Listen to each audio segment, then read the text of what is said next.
So as you guys are probably well aware by now, Konami has absolutely dogged the boys this month by giving us just basically nothing. No new box, no new selection pack, no new structure deck, basically giving us about as much love and attention as your average Odd Eyes Orchestra player gets on Valentine's Day. This basically means as a content creator, I have nothing to upload. So when Konami does give us a little bit of content, that being the new Lunalight stuff, best believe I'm going to be milking the living shit out of it. So after making my first Lunalight video, I went digging for the spiciest possible variation I could possibly play with Lunalights for another upload. And I think I might have just found it.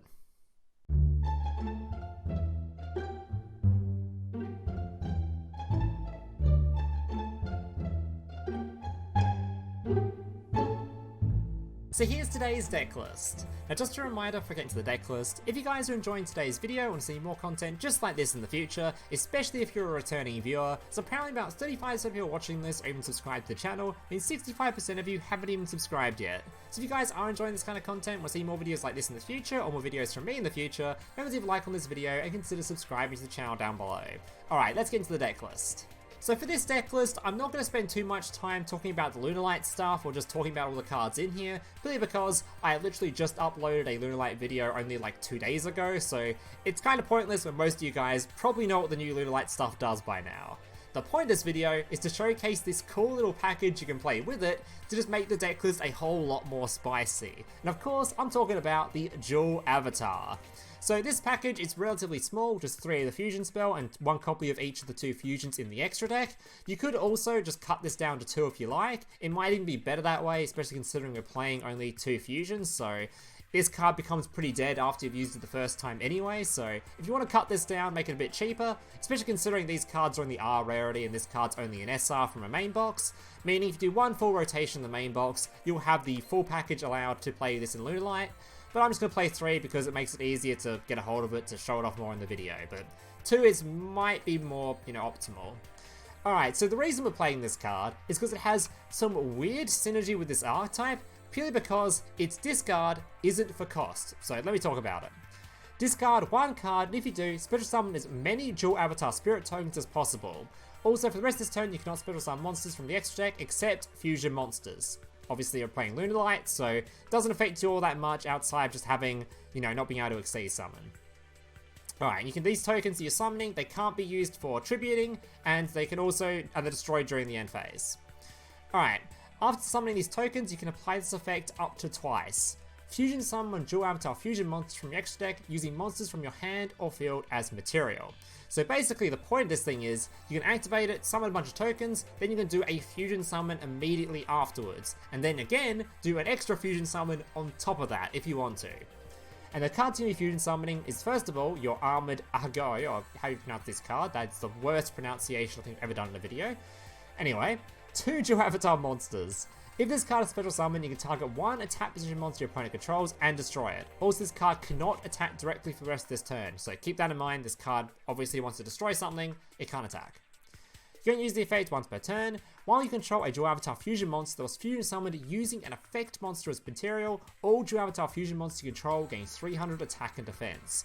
So this is the reason why this fusion spell allows you to fusion summon twice, because you're going to summon out this card, you're still going to have 1 token left over, then you can summon out this guy directly on top, or vice versa. You can summon this thing out, then summon this thing directly on top, essentially using an effect monster to get the little bonus effect of this card. Alright, the second fusion monster, which you're going to be summoning a bit more often, as it gives you a pseudo turn 1 for this deck, is your feet, your Dual Avatar feet. Alright, if a Dual Avatar Fusion monster you control be destroyed by a card effect, you can destroy 1 Dual Avatar monster you control instead, doesn't matter. During the main phase, if you control a Dual Avatar Fusion monster that was fusion summoned using an effect monster as material, quick effect, you can target 1 face-up monster, special summon from the extra deck, negate its effects until the end of the turn.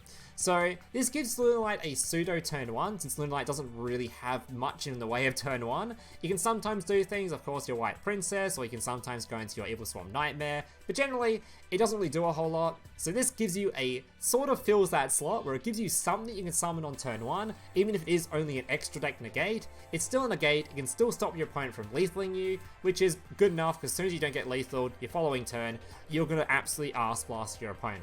And keep in mind, by the way, when summoning this thing, you're going to always want to summon it after summoning this card first. So you activate your invitation, summon your 3 tokens, 2 of them will make this guy, and this guy in the final token will turn into this dude, because that gives you the bonus effect for the quick effect negates. And the reason that, by the way, this is the whole point of playing this deck list, is on top of having this nice little quick effect negate, your fusion spell, it discards as part of the effect, not for cost. Meaning all of your Lunalight cards, such as your Crimson Fox, or your Yellow Marten, or your Emerald Bird, which all have effects when they're like sent to the graveyard, will all just trigger off of this card. So if you get this card along with a copy of your Tenki or a copy of your Marten, you're going to be able to search for your fusion spell very, very easily. And you'll see that a couple times throughout the gameplay. You can also use this thing in combination with your Crimson Fox to reduce something to 0. Then summon out this dude and just hit your opponent in the face for 1700 damage. Or, as one of the replays will show you, you can also attack boost the shit out of these if you happen to have a Sabre Dancer in the graveyard. Because this card, a lot of people don't know, because this card's not that often going to be in the graveyard, is when this thing's in the graveyard on the following turn, not the turn it's been summoned or the turn it's been sent there, this card you can banish from the graveyard, target one fusion monster, not Lunalight, just a fusion monster. It gains 3000 attack until the end of this turn. So if you can get this thing in the graveyard, have either of these 2 dudes on the field, you can boost them to just absurd numbers and allow them to swing in for 1 billion damage. So nice little bit of extra synergy there. But the main synergy is it gives Lunalight a good or an average turn 1, and the discard cost isn't a cost in Lunalight because it actually just triggers your effects. Just a couple of extra things before we move into the gameplay, as I know I'll get a couple of comments talking about them if I don't mention them. The reason I'm not playing the Allure of Darkness, which you normally see in most Lunalight builds, is because I decided this time around I didn't want to play the Fortress, because it kind of clogs up zones, meaning if you activate this spell, you won't get all 3 tokens, so it feels a little bit worse in this deck list over just playing your Wightprincess. I think Wightprincess has been performing a lot better anyway in general, so yeah, I don't know, this card, I didn't want to play it in this deck list, and that means since I'm playing less Darks, I didn't really want to play the Allure because it doesn't work with your Wightprincess, so I decided it wasn't really worth playing. I decided to just go for a bit more, yeah, just cut it and have more room for going to some of my more extra hand traps or an extra copy of Invitation, that kind of thing. Alright guys, that's going to do it for the deck list portion of the video. The rest of the video will be gameplay showcasing the deck list in action, and without further ado, let's jump into some gameplay. Alright, so as you can see from my match history, I only lost 2 of the 10 games I played with this particular deck list, which is a pretty decent showing for it. I did play a bunch of other variants pretty similar to this, with different hand traps, different extra decks, and different ratios in general. This one definitely felt the best by a long shot, even gave me a rank up, so this felt pretty goddamn good. But if you're wondering, is this the best variation of Lunalight, or is this what you should be playing if you're going into a competitive tournament and you want to take Lunalight? Probably not. It's just sort of a for fun variant for you guys that already own Lunalight. I'm going to try something a little bit different to spice up your deck list a little bit. Alright, so let's get into these replays. Today I've got 5 replays to share with you. Alright, so yeah, this deck list, although I did get a rank up with it, I also nearly got a demote with it as well, so I'm not sure about it. I think it's definitely more of a for fun way to play Lunalight. It's not a bad variant by any means. Like, you can obviously get to King of Games with this, but that's not, like, not much of an achievement nowadays, especially late month. We're like, what, the 31st of this month or something at the moment, so yeah. Alright, so going first, easiest turn of my life, passing the turn, just hoping for my princess here to protect me. I've also been very impressed with Princess. Because I thought with Link monsters being around, Princess wouldn't be that good, but it turns out most people aren't even playing Links, and even the Link decks, like Orcust, are just playing Xyz as well, and the Link monsters by themselves aren't going to lethal you, so this card's been performing very goddamn well. At least from my experience. Alright, he's going to swing in, give me my, of course, give me my Destiny draw before activating my Wightprincess. This first replay was a pretty average one. Just showing off the stock standard Lunalight combo you've seen a billion times now. Lunalight Leo Dancer coming out. No animation, sadly. Reducing the attack to 0. Nice Abyss Dweller. Imagine using Abyss Dweller now, rather than using it the style of turn before I got this thing out. Nice one, buddy. Didn't really matter, it would still be lethal anyway, but still fairly silly. Especially against, I guess he didn't know I was playing Lunalight, so. Alright, so that's a pretty boring one. That's not showing the spicy stuff. The rest of the replays are showing the new stuff, or the more memey stuff.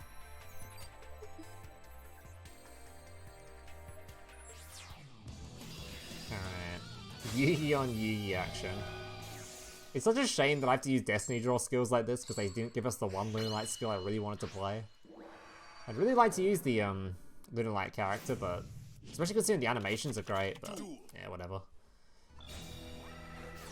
Alright, Tenki giving us a search for our Emerald Bird, of course going for a very standish sort of play here. Discarding, drawing. Yeah, then Marten bouncing back. Actually going to go for a Fusion Summon here, and then we're going to end on a copy of the 2 level 4s together to make the Dark Monster.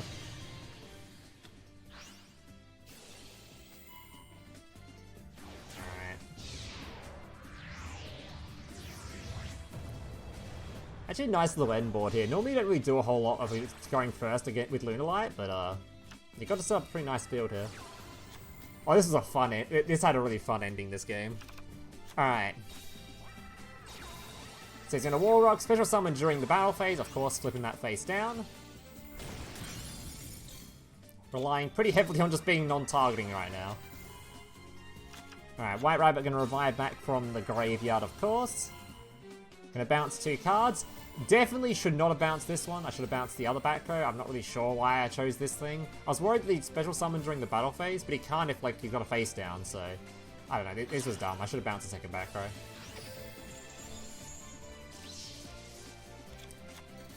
Alright, getting a bit of extra life points, bouncing back.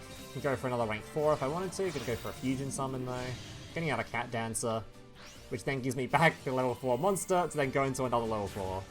So if I got rid of this back row earlier, might have been different. Might have had lethal here. To be fair, I would probably use this on one of the other monsters and I probably wouldn't be able to set up just as much as I did.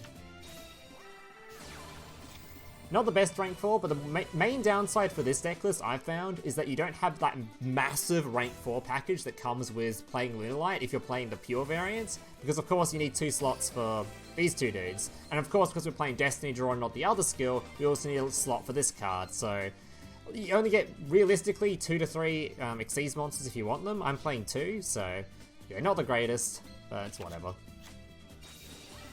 Comes with the downside of playing this variant. It doesn't come out that often anyway. Alright. Gonna swing in, beat over his monster. Unfortunately, he has defense for it from the field spell. I'm surprised this guy actually had enough monsters to be able to do what he did here. Because it was balanced, I thought he would be playing multiple copies of this dude. So he's playing multiple of this already. Alright, swings in, gets enough attack to beat over it, but thankfully, the little bit of life points I've gained from that card in the graveyard is just enough to keep me alive. Absolute banger jewel, this one. Destiny Draw, searching for my Lunalight Crimson Fox, and we're finally going to see some new stuff. So, the cool thing about this stuff, which I've probably mentioned already, is this card, it discards for, as part of its effect, not for cost. So discarding this Crimson Fox will actually reduce something to 0. Gonna Fusion Summon into my Armored Dude, then gonna Fusion Summon again, going into my Ah-Gyo. I probably should have done it the other way around. I just sort of did this just by... It didn't really matter because I'm about to boost this thing into Oblivion, as you're about to see, so... If this guy had back row to stop me, I would have died, but if he doesn't have the back row activated, you're about to see. So Crimson Fox, reducing to 0, and Sabre Dancer can be used on not Lunalight monsters, just on fusions. So this thing, big attack boost, and he's gone. 4,700. A little bit overkill. Alright. So that's your first introduction to the dual avatars. Yeah, these dual avatar cards, they're not the greatest, but they have just weird synergy with this particular deck list. Purely because they discard for effect, not for cost. You can use the search for your Lunalight fusion spells, as you'll see later on, by just discarding the... You know the one, discarding the one when it goes to graveyard gives you a search. Oh shit, potential demotion game.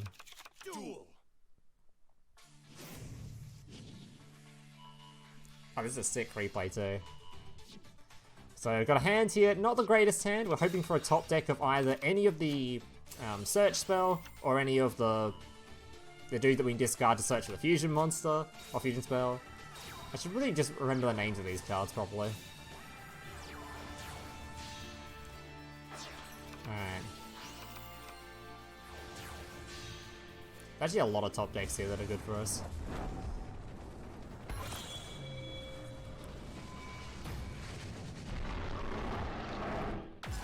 At least this guy gets to play a character with animations. Feels bad. Alright, goes into his dude. You've seen this all before. Activates the spell. Ends on the negate guy. Which would be annoying if we had a certain setup where we needed to search for a fusion spell.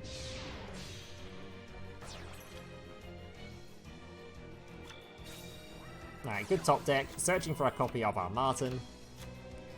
Activate, discard Marten, which will give us a search of a Marten. First and foremost, we're going to go into first our Armored Ah-Gyo, how we pronounce this card.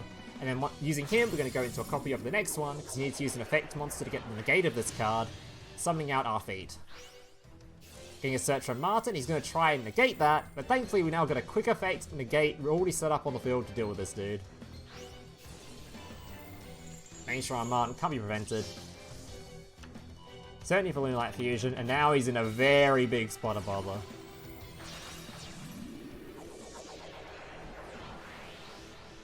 Out comes the Leo Dancer. And he concedes before I even get to lethal them. Bit rude. Alright, next up. So I think the next two replays, I don't even get to summon the big Lunalight boss monster. I'm pretty sure there were two non... Oh, maybe I did do it versus this guy, I don't remember. Oh, I remember the ending this one now, never mind.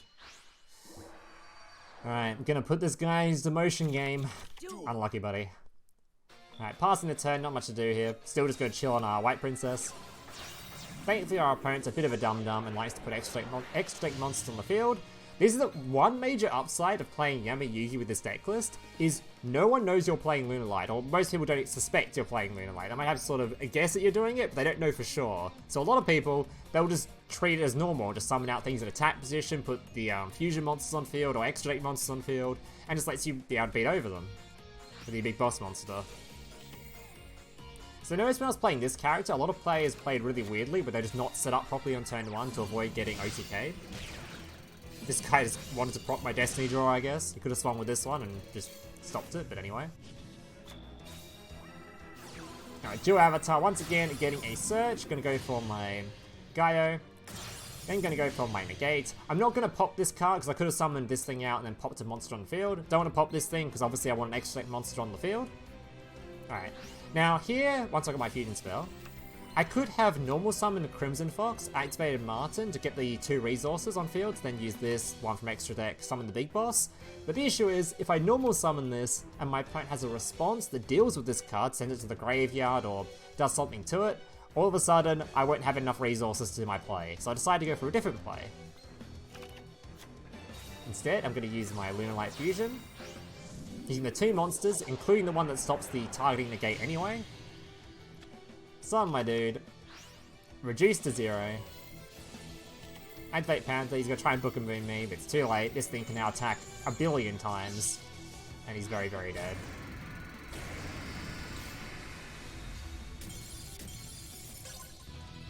Alright. On to the final replay, and this replay, it's a little bit embarrassing, because I might have done a slight, very, very slight misplay at the end. Ever so slight. Didn't deserve to win this one. This guy had any sort of brain, so he would have beaten me. This guy was overly scared of Lunalight, so he refused to put an extra deck monster on the field. He refused to do it, no matter what the situation. Even if it cost him the game, which it literally did. Alright. Invitation, discarding, gonna go once again, summoning out your Armored. Using those 2, going into your feet. So we have a nice little negate here, getting a search, and we're set up for the next turn. Oh, so we're going to normal summon first, discard gets a draw, bounce back. I actually have a Wightprincess as well, so very set up. Alright, not a bad setup, yeah. Wightprincess got a negate. Unfortunately, this guy is only an extra deck negate, so it's not the greatest. Good bit of fun anyway. And this guy's playing Summon Breaker, which will come up a little bit later when I do something incredibly dumb. Alright, Tenki searching for my Crimson Fox. Lunalight Fusion, he's now going to use his Conclave.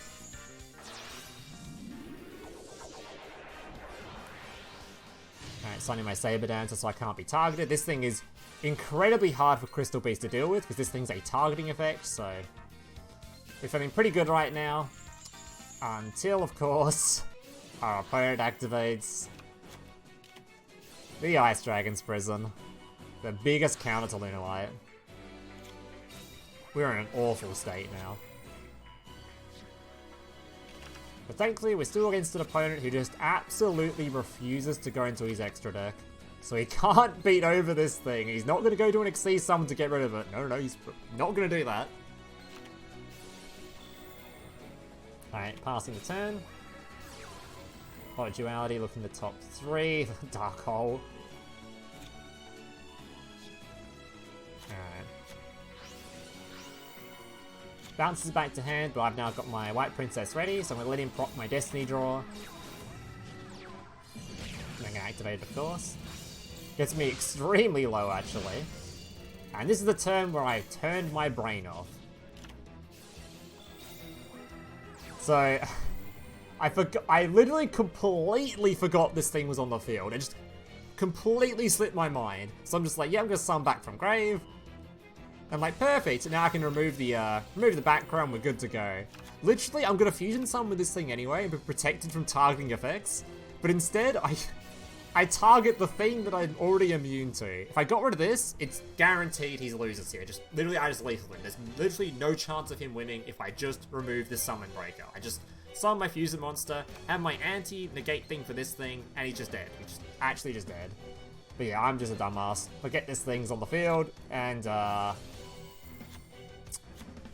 yeah.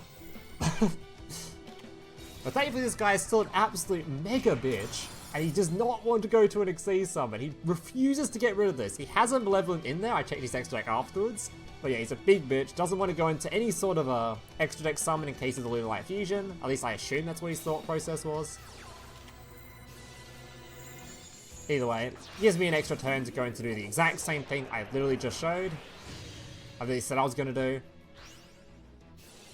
Reduce to 0. Tribute off. He tries to bounce it. We negate it. We don't care. And yeah, he's just dead on field. So this was a guaranteed win, but slight misplay on my end. Alright, that's going to do it for today's replays. Hope you guys enjoyed them. If you didn't, leave a like, subscribe, all that kind of stuff. And yeah, hope to see you guys in the next one. Laters.